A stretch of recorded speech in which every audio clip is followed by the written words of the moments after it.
with what's going on. Just a brief history of what? Yes, sure. Back in 1946-47, after the end of the First World War, Britain were responsible for Palestine. What they did was they took a piece of Palestine and gave it to the exiled Jewish people and called it Israel, as I understand it. And since then, the Palestinians, quite rightly so, have been asking for their land back. Sure. And basically, you know, sure. Google Israel, sure. Didn't you mean Palestine? Sure. So I just wanted to know, in terms of, you know, just the 47 and whatnot, I don't know if you're aware that, you know, prior to the Jews having a land, it was a British mandate. Right, okay. And prior to that was the Ottoman Empire, and, you know, we can go all the way through here, the Byzantines, okay, and everyone else is owning. I haven't gone right the way back. I've gone far back as 1946, sure. when a piece of Palestine was taken and given to exiled Jews to return. It was given to them as a holy land, a promised land, promised to them by the British government. When they couldn't reach a happy medium, the British government bailed out on them and handed them over to the incapable hands of the UN, and that is the problem that we're seeing today. I think the biggest misconception is when people state that it was always peace in the land of Palestine, and, you know, we can go through, you know, history, and we can look at, like, the murders in Hebron, and, you know, Nakba Day, when loads of Arabs were killed. And, you know, it's basically proven that, you know, the Jews have never lived in peace with the Arabs in the land of Palestine. There's been lots of murders on both sides. So the best solution was to create a two-state solution in terms of that. Absolutely not, because the land doesn't belong to Israel. So who does it belong to? Palestine. Okay, and who is Palestine? It's all Palestine. But who is Palestine? What is Palestine? The concept? A country. Palestine is a country. It's not a country. It was never a country. It was never a country. It was a colony. Right. Okay. It was a colony which was part of the British mandate. It was never a country. It was a colony, and it was then handed back to the UN, and the UN basically said, right, enough of fighting each other, of you guys killing each other. Let's have two states here. You know, and any Jews that are living within this section, I'm not in favour of a two-way state. So you want more genocide? No. Well, Israel isn't going to go anywhere. That's the problem. Okay, what is this? June, what's this? I'm just asking you a question. Yeah, that's what I believe. That's what I want. Yeah. So I don't understand. You're asking for more genocide. That's my point. No. Because Israel's not going anywhere. So if you're asking for one state, Israel's not going to give up its. We can go through history, which I've just been through there. Yeah, that's fine. So what I think is the best is that both sides recognise that that they are both right to exist. They both have a right to exist, and they've got to learn how to exist. You know, within the borders of Two-state solution isn't going to work, though. I think that's clear. Why is that? Well, if that's not going to work, what is going to work? I'm not trying to lie, you know. Give Palestine back to her. To who? To who though? The Palestinians, let them have their own. But the word Palestine. Even if they give back land, still Israel's still doing exactly. It's still going to exist. Like, you know. Like, you know what I mean? Israel is already a country, and some of the land, you know, initially belonged. No, it's a country. So Israel's a country. Israel is a country. Palestine's a state. No, Palestine was a mandate. It was a colony of the British. But now it's a state. No, there's no state. That's why UNRWA was created, which is. UNRWA, it's like the UN created a section called UNRWA, and they basically made the Palestinians all refugees until a Palestinian state was created. So at the moment, all the Palestinians are refugees. Palestinians across the Middle East do not have the same rights as you look at Jordan, they can't make a life there. You know, look at Syria, they can't make a life there. You know, they don't have the same rights as them. The only place that they have rights is actually within Israel. For me, it's more of a right, more of a type that they both need to sit down with each other and recognise that they both have a right to exist, and try and come to some kind of conclusion in terms of, you know, which will bring peace and which will make them happy. Unfortunately, I don't believe that that personal wealth of the leaders of the Palestinian people, like Yasser Arafat. I don't know if you're aware, when he was killed, when he died. They brought in private investigators and private accountants to look at his accounts, and they found billions and billions and billions of dollars in his accounts, which was unaccounted for, and was basically showing that a lot of the money that was given to the Palestinian people actually ended up with Yasser Arafat. Okay, well I'll certainly Google that. Please do. I don't believe giving back more land. Always interested. No, to for sure, learn, for sure. Because, like I say, I am just learning. Oh no, I appreciate that. Completely on the understanding that for sure. Palestine was a country, and that a piece of it was taken. Sure. Okay. Well, just based on the name Palestine, I don't know if you're aware, but the actual name Palestine was a Roman name. It was a Roman word, Palestina, and it was given to the Jews. It means invaders. And so if you claim that Palestine, it means invaders. But if you actually want to talk about the word the Philistines, which is part of the Bible, those were a Greek people. These were a Greek people, the Philistines.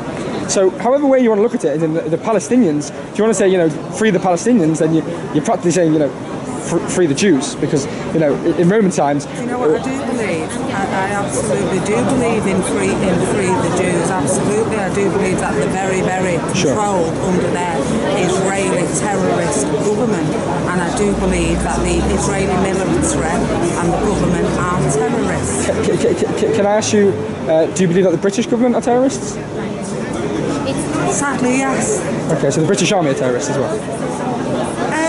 No, they're not. I think that there's definitely something going on with regards to Zion and the British government and the American government. Okay, but I'm asking you the question. The British Army have killed lots of kids in the past in Iraq. Are they terrorists?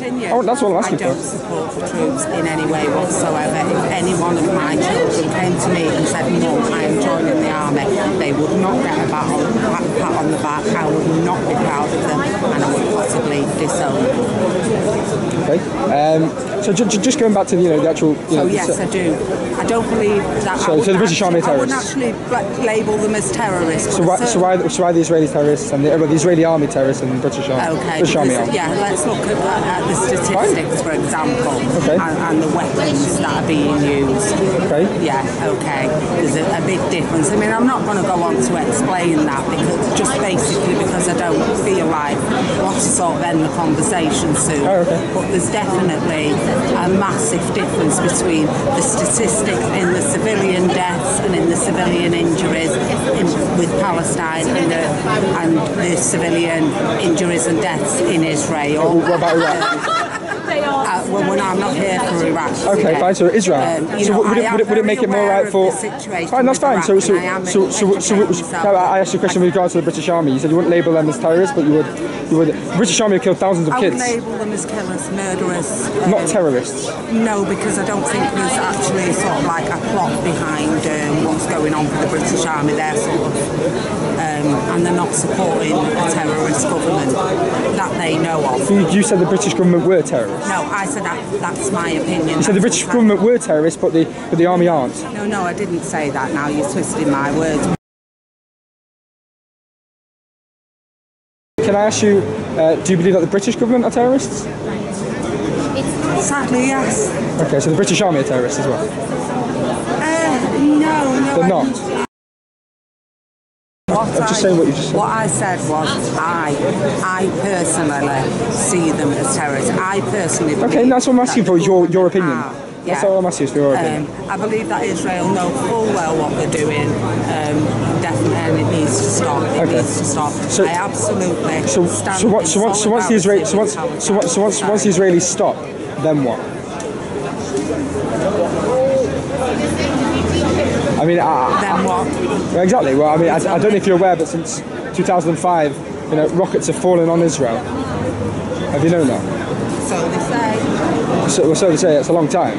That's not. It's, over 10 years nearly. Yeah. So I mean, if rockets have been falling, say, from Liverpool onto Manchester, what would you do? From Liverpool to Manchester? Well, they're not, are they? So that's a hypothetical question. Well, they're not. No, I'm saying. Well, it is just a hypothetical question, though. But if it was to happen, what would you do? Well, it's not happened, so I really can't say, can I? You know, I mean, so let me explain. So when the Germans in World War II were going to fire rockets, as Richard Kemp said, the colonel who was head of the British Army, stated that they found I'll Google that bit of history, you know, I don't want to pretend I know. Oh no! I'll tell you. I'll tell you what I read. No, for sure, not at all. I've done what I feel is enough research to know that I stand in solidarity. That's fine.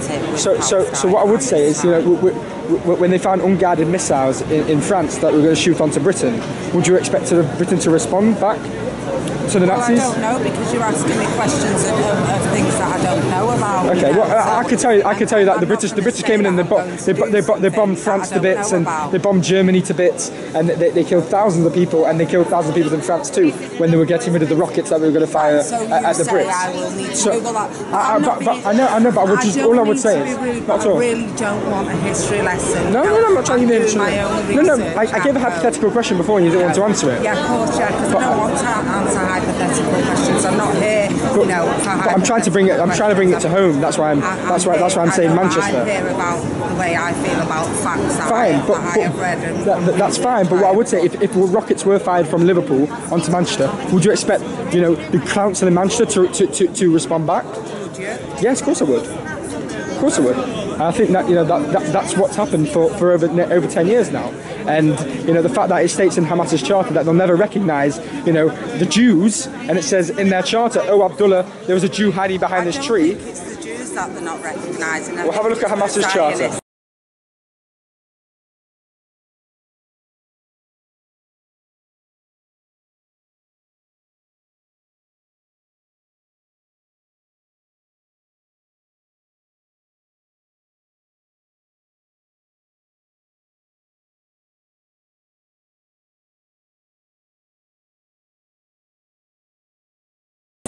Well, have a look at Hamas's charter. I think you'll find that it states, oh, Abdullah, there is a Jew hiding behind this tree, come out and kill him. It says that in his charter. I do think, I don't mean this in an offensive way, but I do think, like... You know, I'm not sort of saying, like, no, but I'm saying, like... Hamas there. I'm certainly not, you know, I absolutely believe that Hamas are terribly in the wrong. And they're terrorists. They are bringing a lot of this pain on their people. On their people. And that's not okay, you know, but Palestine needs to be free. They need to, the occupation needs to end. They need to have the chance but what do you mean by occupation? Where they live, where the Israeli military occupy Palestinian territory. Where's that? Where they are under a quite tight regime. Are we talking about the blockade on Gaza? Is that what we're talking about? Yeah. Okay. I don't know if you're aware, but before Hamas came to power, and it was Fatah who were the organisation running Gaza, there was no blockade, and it was called Gush Katif. And the Jews, they all the Israeli government, they pulled all the Jews out of Gaza, Gush Katif, and they gave it back to the Palestinians. I didn't want sort of like, I didn't come down here today. No, but I'm trying to educate you, as you said you wanted to educate yourself. I'm not asking for you to help me with my education. I've got like. But I'd rather provide you with the facts so that you're not providing me with anything. You're providing me with a lot of information that I'm not going to remember when I get home. Sure. And what I can write it down for you if you like. I would need to Google to clarify that the facts. That's fine. So that's not problem. I think we just send it here, really, because it's, you know, it's not really going anywhere. Sure, no problem at all. It's not going to influence me with something. Oh no, I'm not trying to influence you. I'm just trying to provide you with some facts.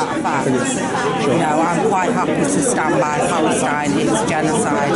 It is a genocide. What about the Yazidis? Sorry? What about the Yazidis in Iraq? That's all I've got to say now. So do you not care about Iraq? But do you not care about the Yazidis in Iraq? Did I say I didn't care? Well, you claim to be a humanitarian. Well, you're going to stand with the Yazidis? Did I say I didn't care or that I wasn't? No, I'm asking you. Are you going to stand by the? Are you going to stand with the Yazidis? You asked me something earlier on about Iraq. You remember back to what I said? I gave you your answer. About the. I'm educating myself on Iraq, and I'm not prepared to comment on something that I'm still learning about. Okay, fine. But just in regards to, obviously, you know about what's going on in the news with the Yazidis being killed. Thousands have been killed. Do you want to end that now? Because it's really sort of not benefiting. Oh no, I'm just asking questions. I'm not shouting or anything. I know, but you've got the camera still in my face. Like, I know we'll talk. Okay. So I don't know if you're aware of the Yazidis that are going on. You know, the Yazidis have been killed, and thousands of them in Iraq. In all honesty, I can't claim I'm very knowledgeable in the field. That's fine, not a problem. No problem. No, I accept that. Yeah. I accept that. But I mean, I'll tell you now, there's thousands of them, thousands of them being killed in Iraq by ISIS, and you know, there's been it's interesting. There's been thousands of deaths of the Yazidis, Christians, that have been burned alive, buried alive, beheaded. You can have a look online, you know, and David Cameron's commenting on it now.